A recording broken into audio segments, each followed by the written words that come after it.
Será mesmo que os católicos cometem o pecado da idolatria? Será que quando nós dizemos que nós prestamos o culto de idolia, aos santos e o culto de latria a Deus, isso na prática não tem diferença alguma? É só uma diferença semântica que a igreja criou para simplesmente fugir das acusações com relação à idolatria?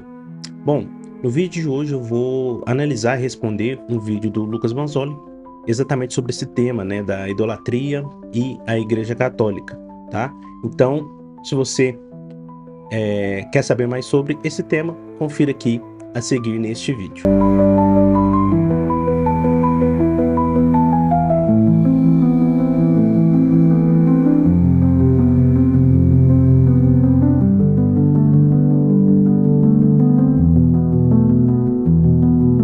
Bom, sejam muito bem-vindos aqui ao canal Resgate da Alma. Meu nome é João Vitor Gonçalves e no vídeo de hoje a gente vai falar um pouquinho sobre a polêmica, né? Vamos dizer assim, a polêmica entre a Igreja Católica, a idolatria, o culto aos santos, enfim, esse tema aí. E a gente vai abordar esse tema assistindo, né? Reagindo aqui ao vídeo do Lucas Banzoli com relação a este tema. Bom, de antemão, né, já queria convidar você a curtir esse vídeo, deixe seu comentário aqui. Pô, você acha que é um culto de idolatria? Você acha que não é idolatria? O que você crê? Deixa aqui embaixo nos comentários, né? Não se esqueça de compartilhar esse vídeo com aquele amigo seu que está com dúvida, que tem aquelas, né, reflexões sobre a fé católica. E também de se inscrever e ativar as notificações para você receber o conteúdo aqui em primeira mão, tá bom?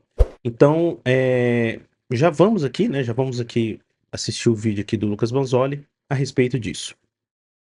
Oi gente, aqui é o Lucas. Em primeiro lugar, Feliz Natal a todos vocês. E para comemorar, nada melhor do que refutar o Padre Paulo Ricardo, né? Não tem nada melhor.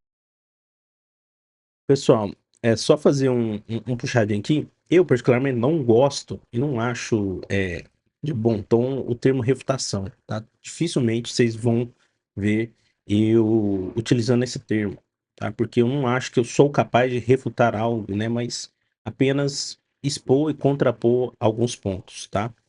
E eu sei que, tipo assim, o pessoal usa no YouTube porque dá engajamento, dá hype, enfim, mas não é meu objetivo aqui dar engajamento e dar hype, beleza? Então, nesse vídeo aqui, eu vou responder, né? O Lucas Mosoli vai trazer algumas objeções e eu vou tentar respondê-las à luz daquilo que a Igreja Católica ensina, do que a tradição nos traz, tá bom? Esse vídeo, pessoal, é um vídeo de 25 minutos, tá? Eu vou responder só a primeira parte, depois eu vou fazer a sequência. Eu vou responder até o momento que ele vai começar a falar das obras dos santos doutores, né? Que aí eu vou fazer um vídeo mais separado, mais bem trabalhado com relação a isso. Primeiro aqui eu vou só responder, acho que vai dar uns 10 minutinhos aqui do vídeo dele. Melhor do que isso. Vamos ver aqui um vídeo onde ele tenta justificar aquilo que os católicos fazem com as imagens, com os santos, aquela famosa diferenciação entre adoração e veneração, latria e idolia. Vamos ver se isso procede realmente. Vamos comparar com aquilo que a igreja oficialmente afirmava no passado, com aquilo que os santos e doutores da igreja escreveram, e vamos ver se tem base aquilo que o padre vai falar aqui. Vamos lá. Existe a devoção e o culto dado a Deus. Bom, o culto dado a Deus é o culto de latria. Nós devemos adorar a Deus, porque Deus é Deus. Pois bem, aqui temos então latria, o culto a Deus, e a veneração, ou seja, o culto de dulia, a veneração que nós temos pelos santos. Certo, aqui é a diferenciação clássica que eles fazem entre dulia, que é o culto para os santos, e latria, que é o culto a Deus. Daqui a pouco ele vai falar do culto de hiperdulia a Maria. Mas vamos ver aqui se a Bíblia realmente... Bom, vamos lá. Então, o objetivo aqui do Lucas Banzoli, ele tá muito claro, né? Ele vai comparar se essa diferenciação que existe entre o termo latria, né, que seria o culto propriamente dito a Deus, né? Por isso que vem a palavra idolatria, né, que é o culto que deveria ser dado a Deus, ser dado a um ídolo, né? E o culto de dulia, né, que é do grego ali, quer dizer serviço, escravidão, né, que é um culto ali que a gente normalmente presta aos santos, né, e vai ter algumas diferenciações, por exemplo, hiperdulia para o culto de veneração a Nossa Senhora, protodulia para o culto de veneração a São José e dulia de um modo geral aos demais santos. Vamos ver aqui como que o Lucas Manzola vai contrapor isso aqui e a gente tentar responder aqui também juntamente com ele. realmente vai dar respaldo a essa diferenciação? Será que a Bíblia permite fazer culto de idolia aos santos, às imagens, e só o culto de latria que a gente deve dar a Deus? Vamos ver. 1 Samuel 7, 3 e 4 vai dizer o seguinte: E Samuel disse a toda a nação de Israel: Se vocês querem voltar-se para o Senhor de todo o coração, livrem-se então dos deuses estrangeiros e dos postes sagrados. Consagrem-se ao Senhor e prestem culto somente a Ele, e Ele os libertará das mãos dos filisteus. Assim, os israelitas se livraram dos Baalins e dos postes sagrados e começaram a prestar culto somente ao Senhor. Bom, um católico que lê esse texto aqui vai pensar, bom, isso daqui está claramente falando do culto de latria, né? Claro, porque está falando que é um culto que deve ser dado somente a Deus, e eles próprios falam que o culto de idolia deve ser dado aos santos, então aqui só pode ser o culto de latria que o texto está falando, certo? Só que tem um problema, se a gente vai na Septuaginta, que é justamente a versão grega do Antigo Testamento, que os próprios católicos falam que deve ser a versão principal, inclusive os apóstolos, quando faziam citações do Antigo Testamento, eles citavam da Septuaginta, então a Septuaginta era uma versão autorizada, e olha como que a Septuaginta vai traduzir esse versículo aqui para o grego, do hebraico para o grego. Ela vai colocar que esse daqui é o termo que eu sublinhei aqui, é justamente o termo que significa dulia no grego. Ou seja, na Septuaginta, o que o texto está falando é que é para prestar culto de dulia somente ao Senhor. E não que o culto de latria é somente ao Senhor, e tem um outro culto de dulia, que é aos santos, e aí um outro culto de hiperlatria, que é para Maria, né? Não, aqui ele está falando claramente que o culto de dulia é somente ao Senhor. Vamos para outro texto. Então, vamos lá, pessoal. Essa primeira parte aqui, né, o Lucas Banzoli, ele traz esse texto aqui de 1 Samuel 7, né, do versículo 3 e 4. Bom, a primeira coisa que eu quero falar aqui, né, é que o Lucas Banzoli coloca meio que em xeque essa diferenciação, né? Diferenciação entre o termo dulia e o termo latria, se realmente existe isso, tá? Depois a gente fala aí do texto de 1 Samuel, capítulo 7. Bom, quando nós olhamos, né, o que é essa diferenciação? O padre Paulo Ricardo respondeu. Culto de latria, né? Do grego latreia, eu tô lendo aqui porque é os termos em grego, né? Refere-se ao culto de adoração a Deus, né? Reconhecer que Deus, né, o nosso Senhor, é o sumo bem, é o ápice da criação, é o nosso Criador, o nosso Senhor, né? Nada existe acima deste ser que nós estamos, né, prestando esse culto de latria. Enquanto a dulia se refere a um tipo de veneração, de reconhecimento, de honra, né? Onde nós depositamos um culto de honra, aqueles santos ali, né? Bom, vou tentar trazer aqui para vocês uma base bíblica para existir essa distinção, tá?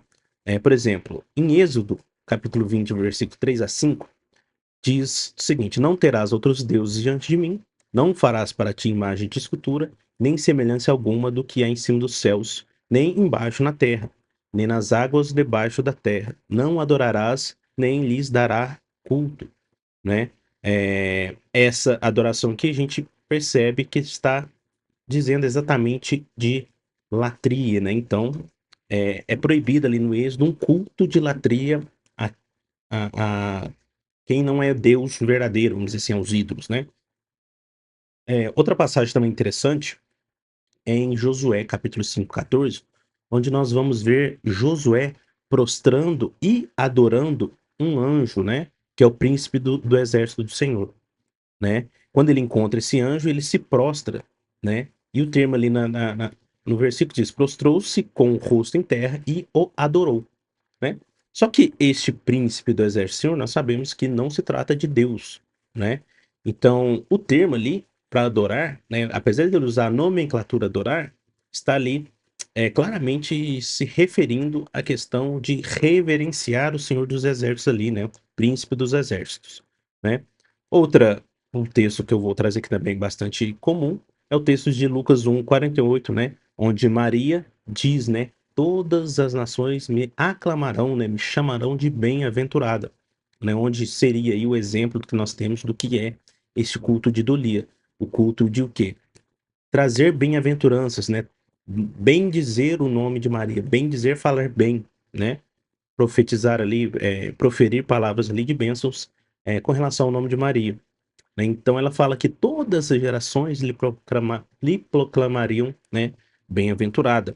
Claramente ali não é, ela não está dizendo que todas as gerações a idolatrariam, né? Mas prestariam esse culto aí de idolia, né? Apocalipse 19:10, né? Nós vamos ver o seguinte: então prostrei-me aos seus pés para adorá-lo, mas ele me disse: não faças isso.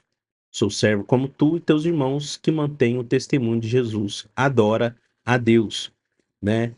Esse é um versículo muito utilizado, né, pelos protestantes, mostrando que, por exemplo, ó, não pode se prostrar diante de imagens, não pode se prostrar sobre os ídolos, porque é uma adoração. Só que o versículo aqui, ele fica bem claro, né, quando a gente vê que a intenção de João aqui foi prostrar-se diante do anjo e adorá-lo, né? E por isso que o anjo aqui o corrige com relação a isso, ó, adoração somente a Deus, tá certo? Vou trazer aqui também algumas tradições, né, da igreja primitiva que mostram que já existia um certo nível de diferenciação entre culto de latria e culto de idolia. Claro que explicitamente esses termos talvez a gente não vai encontrar exatamente o termo latria, exatamente o termo idolia, mas a gente vai encontrar as raízes dessa teologia lá nos pais da igreja, né? Orígenes, no século III, ele diz: aos santos é devido um amor reverente, mas não a adoração que é reservada somente a Deus, né? Na sua obra Contra Celso, livro 8, capítulo 13. Então, Orígenes aqui, ele já traz um pouco do que é esse culto de idolia, né? Que é o quê? Esse amor reverente. Um amor que, por exemplo, quando nós olhamos para Nossa Senhora, nós a amamos por tudo aquilo que ela representa dentro do próprio plano salvífico, né? Porque foi através dela que o Verbo divino se encarnou. E através dela que Deus, né, chegou ao mundo. Através dela que Deus se tornou presente nos homens, né? E, enfim, existe ali essa relação entre Nossa Senhora e a nossa salvação, né? Isso a gente não consegue negar, tá? Basílio de Cesareia, no século IV, ele vai dizer assim: ó, a honra dada à imagem passa para o protótipo, né? Na sua obra sobre o Espírito Santo, capítulo 18, verso 45. Ou seja, lá no século IV, Basílio de Cesareia já está dizendo, ó, a honra que você dá à imagem não fica naquela imagem em si, mas ela passa para o protótipo. Então, quando nós estamos honrando, por exemplo, uma imagem de Nossa Senhora, nós não estamos honrando simplesmente aquele material de gesso que está ali, ou de madeira, enfim, mas nós estamos honrando a pessoa que aquela imagem representa, que é a própria Virgem Maria, por exemplo, né? A mãe do nosso Senhor, tá? É, no Concílio de Nicéia II, né, a gente vai ter essa distinção propriamente dita entre latria, né, que é um culto exclusivo de adoração a Deus, né, e um culto de idolia, né? Ele faz essa diferenciação e condena a idolatria, né? Mas, né, permite a veneração de imagens, né? Enfim, toda essa questão aí. Então, no Concílio de Nicéia, esse debate que nós estamos tendo aqui foi, vamos dizer assim, foi resolvido, vamos usar essa palavra, né? Onde existe a distinção da latria, da idolia, e condenamos, né, ali no Concílio de Nicéia II, a idolatria propriamente dita. Só que, no versículo aí de 1 Samuel, nós vemos que o Lucas Bonzola, ele traz aquele texto afirmando, ó, aqui em 1 Samuel, capítulo 7, versículo 3 e 4, está explicitamente aqui que o culto de idolia ele deve ser dado somente a Deus, né? Só a Deus servirá. Vamos ler aqui 1 Samuel, aqui, capítulo 7, versículo 3 e 4, ó. E Samuel disse a toda a casa de Israel: se vocês estão voltando ao Senhor de todo o coração, removam os deuses estrangeiros e os postes sagrados no meio de vocês. Consagrem-se ao Senhor e sirvam somente a Ele. Né? No final do versículo 7, do versículo 4, ele vai dizer: serviram somente ao Senhor. Né? Ou seja, aqui nós percebemos que nesse texto, neste contexto, Dolia está direcionado, sim, ao culto de adoração a Deus. A grande questão é que o Lucas Gonzalo ele coloca que, a partir da leitura desse versículo, este culto de idolia não pode ser feito a ninguém além de Deus, porque esse texto deixa claro, né? Somente a Deus servirá, e eles serviram somente ao Senhor, né, na conclusão ali do versículo. E esse texto, na Septuaginta, né, como o Lucas mostrou, o termo utilizado ali é douleuo, né, não sei se é assim que pronuncia, que é derivado exatamente da palavra doulia, ou seja, parece que o Lucas Banzoli está correto aqui na sua análise. Parece mesmo que o culto de doulia deve ser prestado somente a Deus, mas será que, quando nós olharmos para outros textos, a gente vai chegar nessa mesma conclusão, tá? A gente vai ver que não. Por exemplo, ah, no, o termo doulia, ele é usado lá no Êxodo, capítulo 1, versículo 14. Eu vou colocar aqui depois na edição, né? Mas deixa eu abrir aqui para a gente ler. Êxodo 1:14.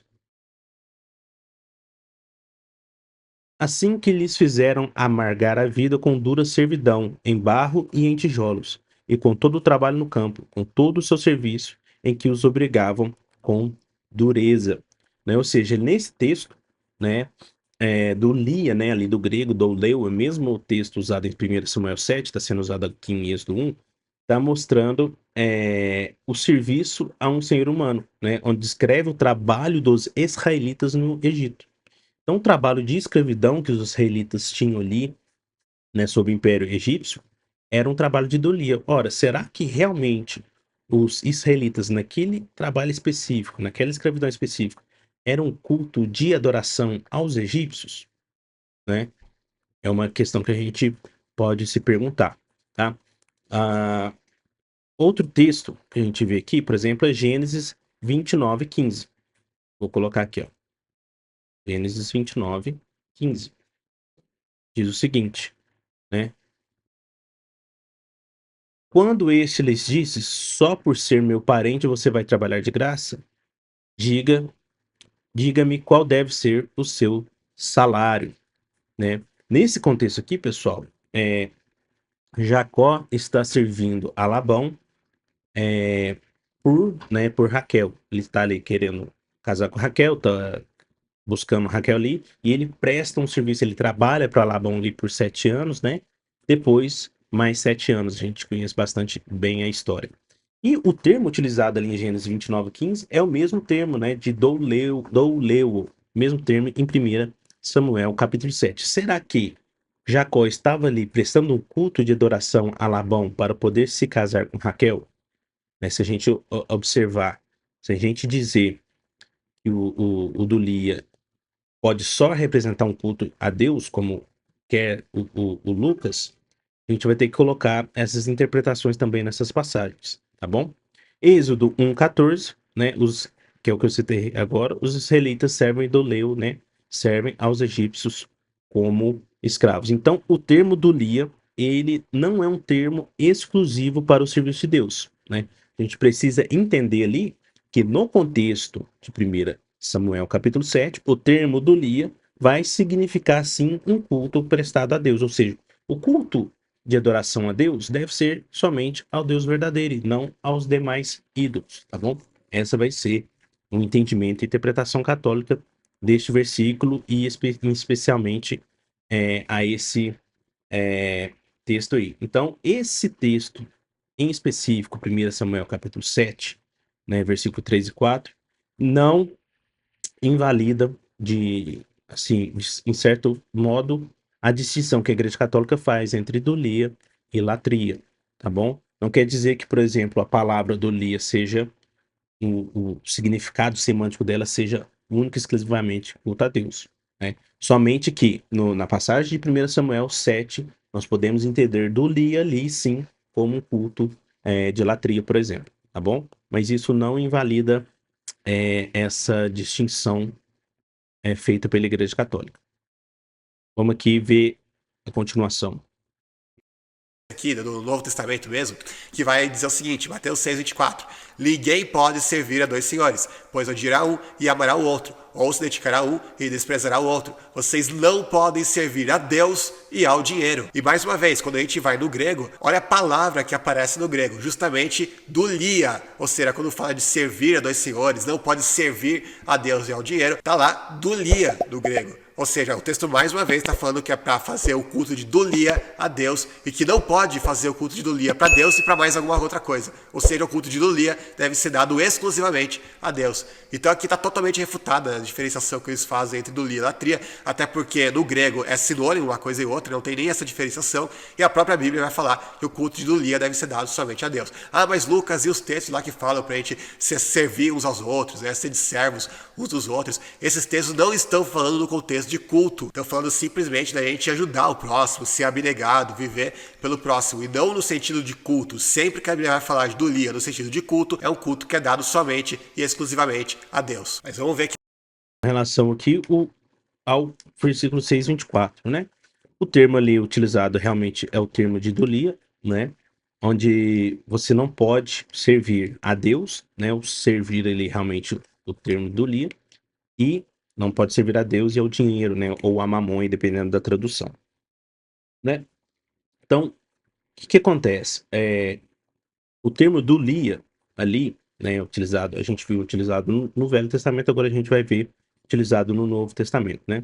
Em Romanos 6, versículo 16 a 18, diz o seguinte: Não sabeis que vos ofereceis a alguém como servos para lhe obedecer, sois servos daquele a quem obedeçais, seja do pecado para a morte, seja da obediência para a justiça? Mas graças a Deus, porque outros escravos do pecado obedecestes de coração à forma de doutrina que fostes entregues, e libertados do pecado fostes feitos servos da justiça. Tá bom? Então ali, ó, Paulo usa o mesmo termo, né, douleu, para descrever esse serviço, né, que existe ao pecado, né, quando nós somos escravos do pecado, e um serviço que existe à justiça. Não necessariamente, né, doulia vai ser exclusivamente ali relacionado ao culto de adoração a Deus, tá bom? Outra passagem também é Gálatas 5:13, né? Porque vós, irmãos, fostes chamados à liberdade, porém não useis da liberdade para dar ocasião à carne, mas servir-vos uns aos outros pelo amor, né? Mais uma vez aqui, o termo douleu sendo utilizado para mostrar esse relacionamento de serviço entre entre os humanos, sem implicar necessariamente em idolatria ou em latria, tá bom? Em Efésios 6, aqui, capítulo 6, versículos 5 a 7, diz o seguinte: Servos, obedecei aos vossos senhores segundo a carne, com temor e tremor, na sinceridade do vosso coração, como a Cristo, não servindo à vista, mas como para agradar os homens, mas como servos de Cristo, fazendo de coração a vontade de Deus, servindo de boa vontade como ao Senhor e não como aos homens. Aqui o Paulo ele utiliza o mesmo termo, douleu, para descrever o serviço dos escravos com seus senhores, né? Ali comparando o serviço que nós temos com os nossos senhores, né? Do serviço que nós temos para com Cristo, né? Mais uma vez reforçando que doulia pode ser direcionada a seres humanos no seu contexto ali de não culto de adoração a Deus, tá bom? Então, vamos aqui, né? Temos, por exemplo, Basílio de Cesareia, né? Vou trazer aqui nos pais da igreja, com aquela frase dele, né? A honra dada à imagem passa para o protótipo, né? Que como o culto de dulia e não de idolatria ou de latria, né? Vamos dizer assim. Ou seja, a honra dada à imagem, esse culto de honra, esse culto onde nosso coração se move em veneração àquela imagem, essa veneração ela é dada ao protótipo, ou seja, à pessoa que aquela imagem representa, né? Santo Agostinho, ele diz o seguinte: não adoramos os mártires com culto que chamamos de latria, mas os honramos com um afeto de amor e comunhão. Ou seja, Santo Agostinho, né, no finalzinho do século IV, início do século V, né, na sua obra Contra Fausto, no livro 20, capítulo 21, ele já traz essa diferenciação assim, da nomenclatura mais clara, né? Nós não adoramos os mártires com o culto que chamamos de latria, né? Mas honramos com afeto de amor e comunhão, tá? O que é interessante, talvez, a gente entender é essa questão específica. Por que a gente não vê tantos, assim, cultos dos santos na Bíblia, Por que que a gente não vê claramente um culto de veneração ali aos santos, né? Enfim, no Novo Testamento. A gente tem que entender um pouquinho do contexto de quando é escrito aquelas cartas, né? As primeiras perseguições que a gente vai ter ali vai ser no final do primeiro século, né? As primeiras cartas ali do Novo Testamento são escritas em meados do primeiro século, né? Então, por exemplo, a gente não vê explicitamente na Bíblia um culto de honra aos mártires das perseguições. Por quê? No momento que estava sendo escrita aquelas cartas, ainda não havia tido, por exemplo, os mártires, né? Os mártires, eles foram os primeiros santos, vamos dizer assim, da igreja a receberem culto, esse culto de honra, esse culto de dolia. Exatamente porque a martirização, né, vamos dizer assim, é algo mais visível aos nossos olhos que comprova que aqueles homens ali realmente herdaram o reino de Deus, né, e podem assim ser honrados, né? E a gente vai ver em toda a patrística esse culto bem claro com relação aos mártires, né? Como eu disse, o caso do Basílio de Cesareia, o caso de Santo Agostinho de Hipona, e as outras citações já que eu fiz nesse vídeo aqui, né? Por exemplo, Orígenes, lá no século III, já falando, né, com relação aí a esse culto de idolia aos santos, né? Então vamos continuar aqui ao vídeo do Lucas Vanzoli. O que mais que o padre vai dizer pra gente?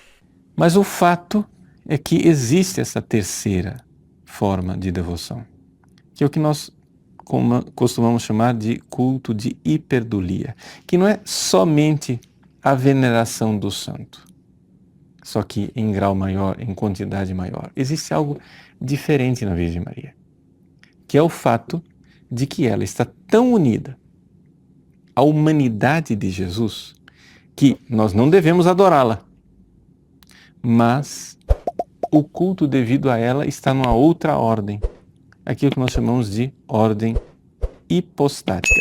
Já não bastasse o próprio culto de idolia aos santos já ser condenado na Bíblia, eles ainda fazem um culto de hiperdulia a Maria, né? Ou seja, se idolia é servir, é ser escravo, que é o significado etimológico da palavra no grego, então hiperdulia é ser hiper escravo de Maria, super escravo de Maria. Um conceito ainda mais antibíblico. Agora, eu quero frisar aqui um ponto muito importante, que ele fala, não é para adorar Maria, né? Tipo, você é super escravo de Maria, mas não é para adorar Maria. Agora, será que é isso que a igreja dele historicamente defendeu? Será que eles sempre fizeram essa diferenciação que não é para...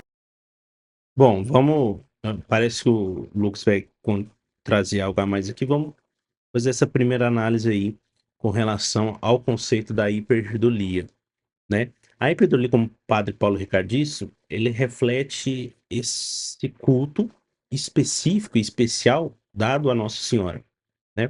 Porque Nossa Senhora, diferente das demais criaturas, né?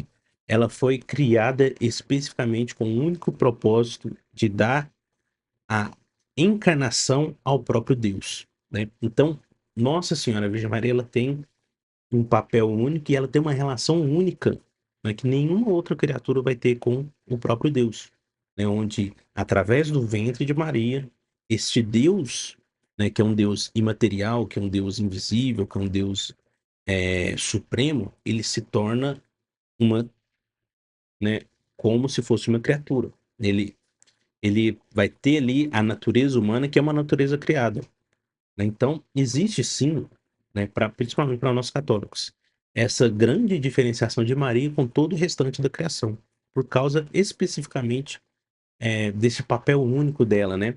Nós entendemos que Nossa Senhora, ela foi criada, né? Por isso que nós acreditamos, por exemplo, na Imaculada Conceição, né, na maternidade divina, na virgindade perpétua, porque ela foi feita, né, desde o ventre da mãe dela, ela foi feita para ser a mãe de Deus, né, para dar a luz ao Salvador, né?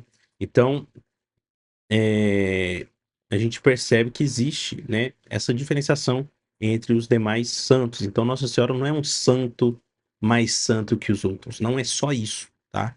Ela é a santidade, né, por excelência expressa nas criaturas. É claro que a santidade por excelência é Deus, mas na realidade da criação é ela que é a criatura santa por excelência, né? Ah, E aí, o Lucas Banzola, ele faz essa questão da hiperdulia, né? Onde dulia significa serviço e hiperdulia seria, né, um hiperserviço, ou seja, como se nós nos tornássemos super escravos, né? Ele usa a expressão de Maria, como se a gente tivesse ali super subjugado, né? Vou usar aqui, né? Só que a palavra hiper, né, do grego, ela significa acima, né, superior, né? Idolia significa esse serviço e veneração, ou seja, né, a hiperdolia, ela se refere a um grau superior de veneração e não um super grau de escravidão, um super grau de serviço, mas um grau sobre o grau anterior, né? Então, por exemplo, quando nós temos aqui dentro, vamos imaginar aqui a nossa relação com os santos, né? Uma hierarquia de afetos, não uma hierarquia de amor. Por exemplo, tenho certeza que você ama sua mãe, ama seu pai, né? É, mas, por exemplo, eu vou usar meu caso aqui, eu amo meus pais, eu amo minha mãe, amo meu pai, né? Amo a minha irmã, mas é notório que dentro do meu coração, nas minhas intenções, no movimento que existe dentro da minha alma, eu amo muito mais a minha esposa do que eu amo meus pais e minha mãe, né? Então existe um certo nível de hierarquia entre os nossos afetos. É do mesmo modo que eu amo, por exemplo, a cachorrinha que tá lá na casa da minha mãe, que é a Mel, né? Sei lá, tem 20 anos que a cachorra existe e 20 anos é uma vida, né? Então eu amo muito a Mel, mas o amor com que eu amo a Mel é muito inferior, né? Vamos usar aqui o grego hipo, né? Seria uma hipo, entre aspas, uma hipodolia, em comparação com o amor que eu amo a minha esposa, né? Por exemplo, eu amo mais meu filho do que eu amo meus pais. E isso é natural, e eu amo mais meu filho do que eu amo a Mel, né? Então existe naturalmente dentro de nós essa hierarquia dos afetos, né? E essa hierarquia ela vai existir também na ordem natural, né? Ou na ordem dos cultos, né? Que a gente presta para as pessoas, né? Para os santos, por exemplo. Então, o culto de Dulia,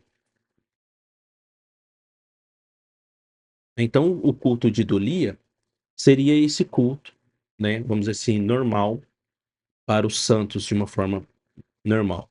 Mas o culto de Maria, por ela ser quem ela é, né? Dentro do âmbito da salvação, né? Dentro da história da humanidade, ela recebe esse termo de hiperdulia aqui, significando acima, né? Superior. Então, sim, e a gente precisa ter um afeto maior à Nossa Senhora do que, por exemplo, ao Padre Pio. O Padre Pio foi um grande santo, um santo místico, fez muitos milagres, mas Nossa Senhora deu à luz ao nosso Salvador. Então, assim, não tem comparação, né? E nesse livro aqui, ó, o São Luís Maria Grignion de Montfort, que o Lucas vai falar nesse vídeo, né, que eu vou reagir na segunda parte, ele fala exatamente isso, né, que Maria é como se fosse a lua, né, que reflete a luz do sol, onde essa luz do sol seria, por exemplo, a santidade, né, todas as naturezas assim, divinas, né. Então Maria é santa porque Deus agiu com graça na vida dela, e as demais estrelas do céu seriam como as outras vidas, né, dos santos no céu, né? Então ele traz esse comparativo, um comparativo bem fácil da gente entender. Quando nós olhamos para o céu à noite, nós vemos a lua toda brilhosa e ela tem um papel único no céu à noite, da mesma forma Maria. Enquanto que quando a gente olha para as outras estrelas, elas não têm tantas distinções de uma para outra, mas elas estão lá no céu, né, brilhando, tá? Agora vamos tentar falar aqui sobre essa base bíblica para a hiperdulia, tá? No Lucas 1:28, versículo clássico utilizado por nós católicos, existe a saudação, né, do anjo Gabriel à Virgem Maria, onde ele diz: Ave cheia de graça, o Senhor está contigo, né? Esse ave é uma saudação específica para os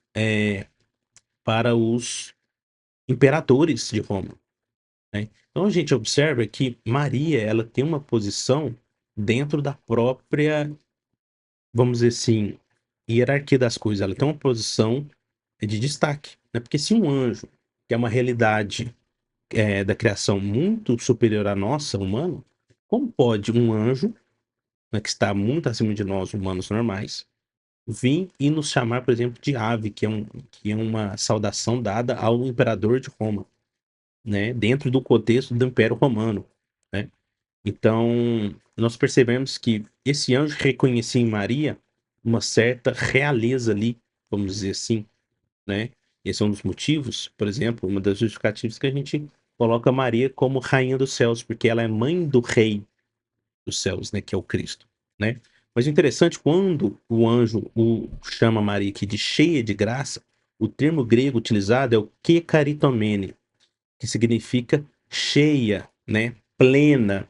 É como se não existisse é, espaço para ter qualquer outra coisa além da própria graça de Deus. Então, ave kekaritomene, ou seja, ave plenamente agraciada, completamente cheia de graça, né? Então existe ali, por parte do próprio anjo Gabriel, uma veneração especial, né, que é dada a Maria, né? Em Lucas 1, 42 e 43, a gente vai ver a exclamação de Isabel, onde ele diz: Bendita és tu entre as mulheres, e bendito é o fruto do teu ventre. E de onde me vem que a mãe do meu Senhor venha a mim?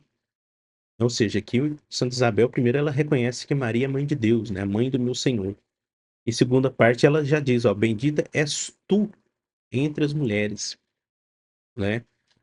Então, a gente percebe aqui, né, se a gente tiver uma leitura caridosa, que existe sim alguma diferenciação, que a Bíblia trata Maria, né, de forma diferente, né? E aí a gente vai ter uma coerência com esses textos, com essa posição católica, com a tradição cristã, né? Irineu de Lyon, lá no século II, tá? Século II, aí do ano 100 ao ano 199, ele vai dizer, né? Ele vai tratar Maria como sendo a nova Eva, né? Ele diz assim, ó, o nó da desobediência de Eva foi desatado pela obediência de Maria, no livro Contra as Heresias, não, na obra Contra as Heresias, livro 3, capítulo 22, tá? Então ele já começa a fazer esse comparativo que nós fazemos de Maria sendo a nova Eva, né? Que dá início à nova realidade da humanidade, que é a realidade redimida, né? Em Adão e Eva nós temos a queda da humanidade, então nós temos a humanidade decaída, e em Cristo e Maria nós temos o início da humanidade redimida, né? Éfrem, da Síria, no século IV, tá? Ele diz o seguinte: Ó Maria, tu és a honra de nossa raça, a intercessora do mundo inteiro, né? Então, é, a gente percebe aqui que Maria é a honra da nossa raça, ou seja, que ela é a Célia. Ele coloca aqui claramente Maria acima de todos os outros, né, demais santos aqui, tá bom? No Concílio de Éfeso, né, no ano 431, Maria é chamada de Theotokos, tá? Que é o que? Esse papel de ser exclusivamente mãe de Deus, né? Que é mãe de Deus, né? E não Christotokos, como os opositores estavam contrapondo, tá?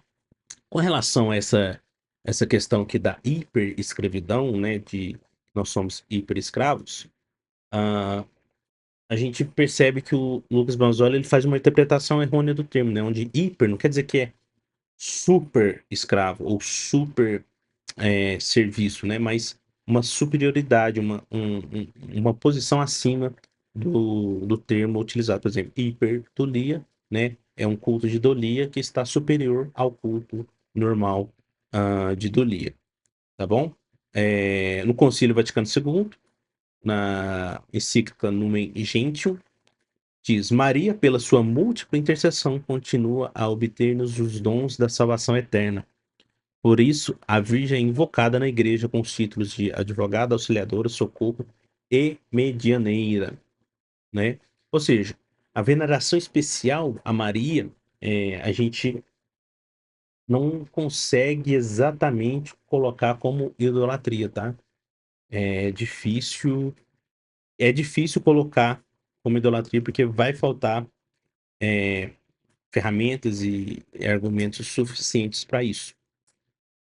Concílio de Constantinopla, sessão 10ª, e olha o que esse concílio ecumênico da Igreja Católica vai dizer pra gente. Do mesmo modo, também a imagem da sua Imaculada Mãe e as imagens dos santos anjos, como os representam em palavras, a Santa Escritura e ainda as de todos os santos, nós as veneramos e adoramos. Aí você fala, Lucas, isso aqui é uma tradução completamente errada que fizeram para o português, né? Como é que pode isso? Eu aprendi com o padre Paulo Ricardo que não é para adorar os santos nem Maria. Como é que pode, então, o próprio documento oficial da Igreja Católica tá falando para adorar os santos e Maria? Isso só pode ser uma tradução errada desses protestantes rebelados, sendo que quem traduziu isso daqui foram os próprios católicos, né? Mas enfim, agora, para piorar pro lado deles, esse mesmo documento traz o original grego e a tradução oficial pro latim.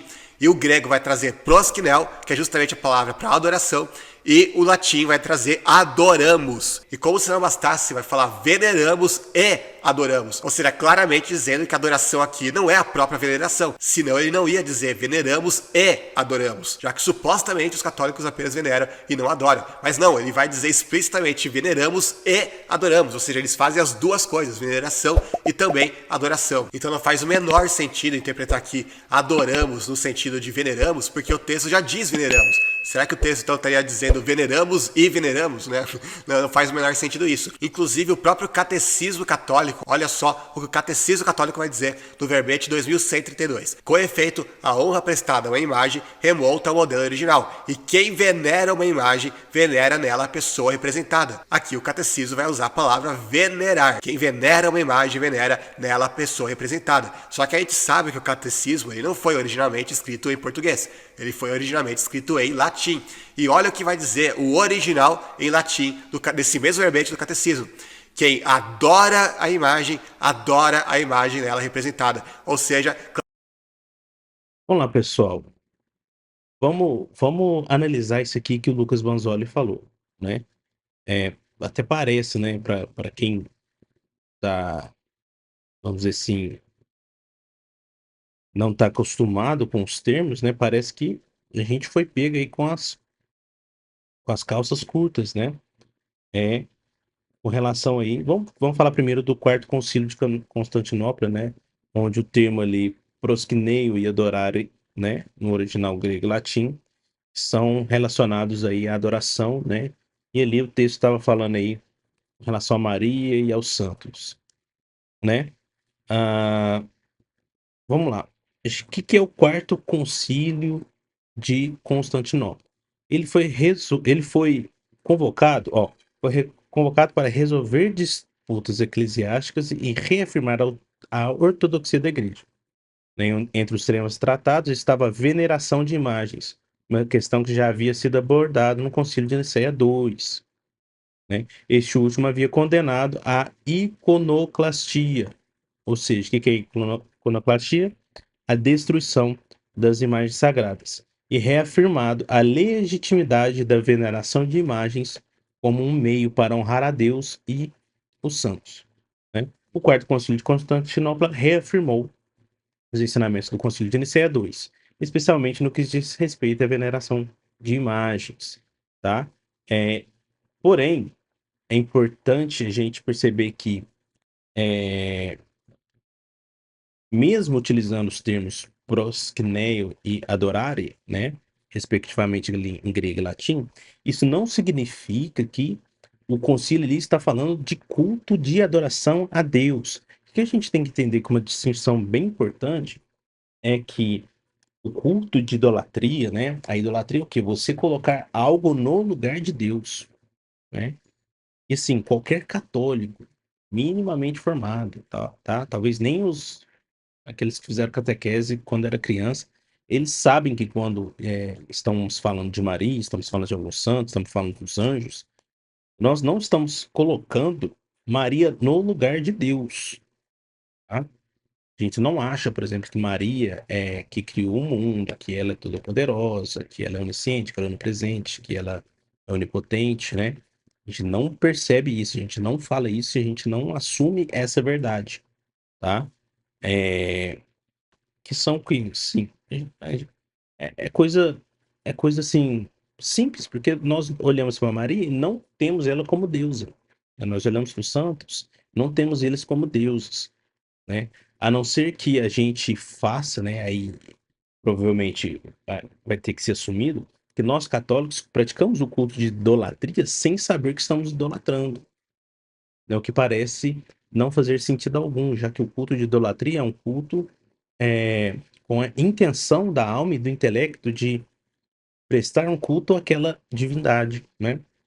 Por exemplo, em 1 Samuel 7, que é o texto que o Lucas utilizou, aquele pessoal, os israelitas, estavam prestando um culto para aqueles outros deuses e considerando que eles eram deuses mesmo, né? Que não é o nosso caso, tá bom?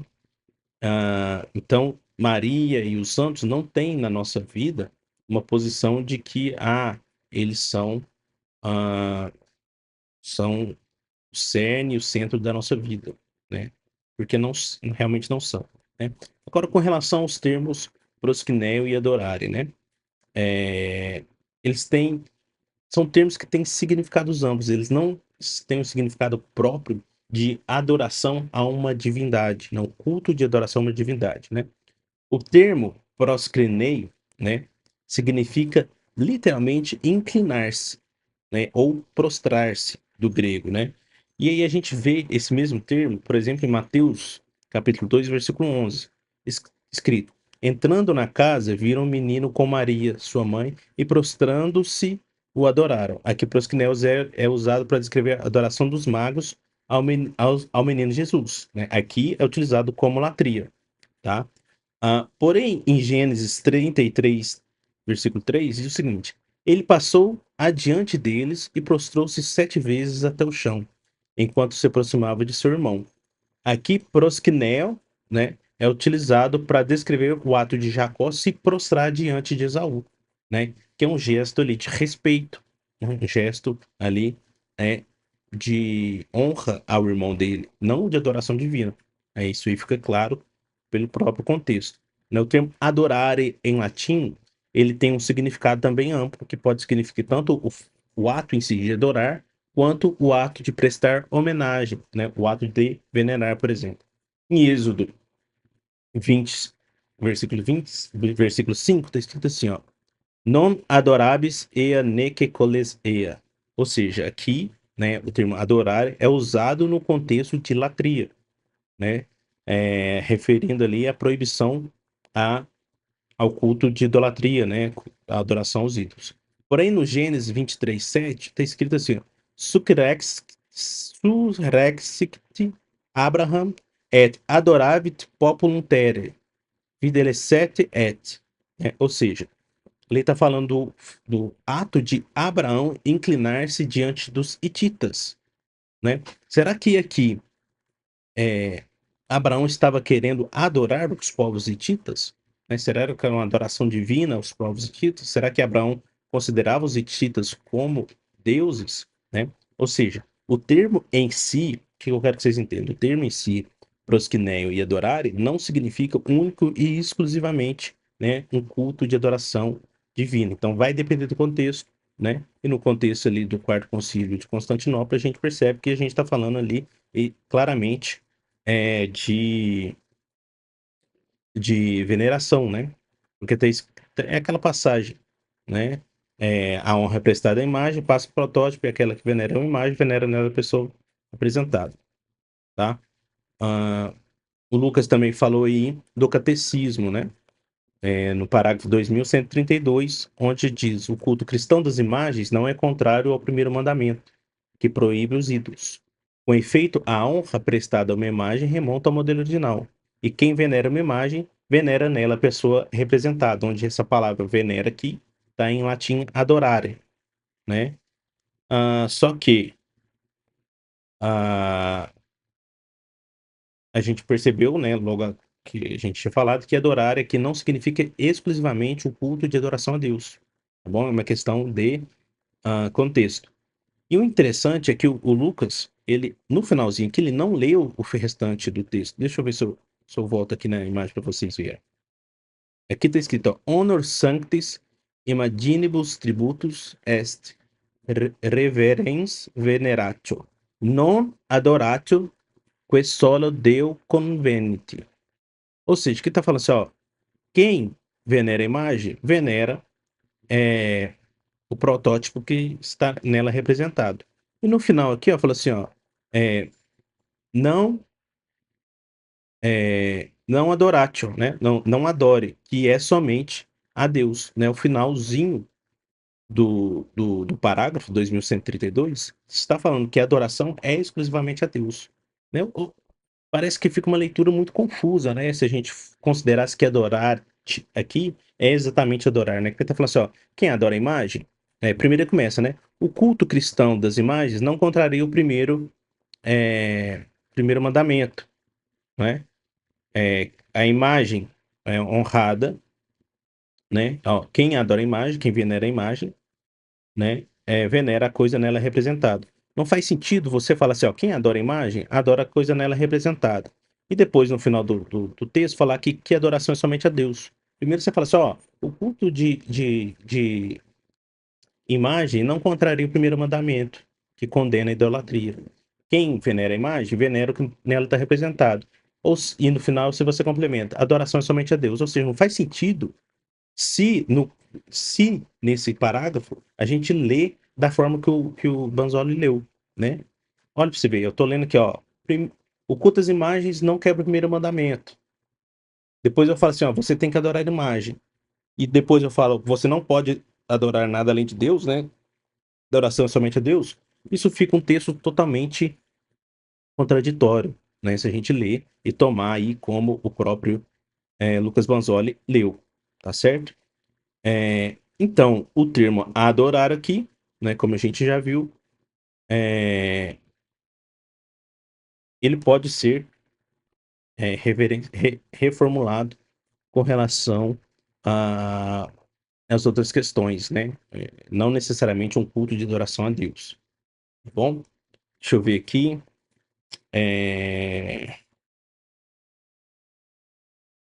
Ó, o significado de adorare no latim eclesiástico é mais amplo do que a palavra moderna do adorar em português, né? Então, por que que o catecismo em latim usa adorar? Porque o adorar pode ser utilizado no sentido de idolia, tá? Mas no português moderno, né, para nós, contemporâneos, adorar seria exclusivamente a Deus, né? Mas eu percebi, é tão básico que a gente fala assim, nossa, eu adoro uma pizza, eu adoro comer pizza, né? A gente utiliza a palavra adorar com um sentido exclusivo que não é para adoração a Deus. A gente faz isso no dia a dia, né? Então, assim, eu não percebo aqui, porque pelo jeito que o Lucas Vanzoli coloca, é como se a igreja assumisse que existe uma adoração aos santos, ela escreve isso, inclusive, nos seus textos, mas na hora de repassar esse ensinamento, ela engana os seus fiéis, falando assim, ó, veja bem, não é bem assim, né? Me parece que essa é a proposição que o Lucas faz, né? A interpretação, a leitura que o Lucas faz desse monte de documento e desse apanhado, e é o sentido que eu pego do vídeo dele, né? E não parece ser a verdade. Não parece que a igreja faça isso, tá bom? Vamos aqui continuar o vídeo. Claramente falando de adoração às imagens. Como se isso não bastasse, os próprios santos e doutores da igreja falaram abertamente que Maria. Pessoal, eu não vou. Essa segunda parte aqui, né? Eu provavelmente vou dividir esse vídeo em 3 partes, tá? Mas essa parte aqui ele vai entrar com as obras, né, dos santos doutores, que tem uma veneração ali, né, que usam os termos de adoração, que trazem algumas características que a gente pode falar assim, nossa, essa característica aqui me parece que deveria ser somente a Deus, né? Enfim, existem essas questões que eu quero tratar no outro vídeo, a gente vai deixar separado. Bom, se você gostou do vídeo de hoje, com relação a essas respostas aqui ao Lucas Banzoli, a questão da idolatria, né? Curte o vídeo aqui, né? Compartilha aqui, deixa aqui o seu testemunho de conversão, tá? Os testemunhos que vocês me dão me ajudam muito a continuar esse apostolado, né? Compartilhe esse vídeo, se inscreva no canal, e deixe, né? Compartilhe, você compartilhando, você deixando seu comentário, curtindo aqui, ajuda muito o canal aqui a crescer, ajuda muito nesse apostolado a chegar a mais pessoas, né? A gente sabe que é preciso a gente expor o nosso lado dessas questões, tá bom? Então é isso, fica com Deus, salve Maria e viva Cristo Rei.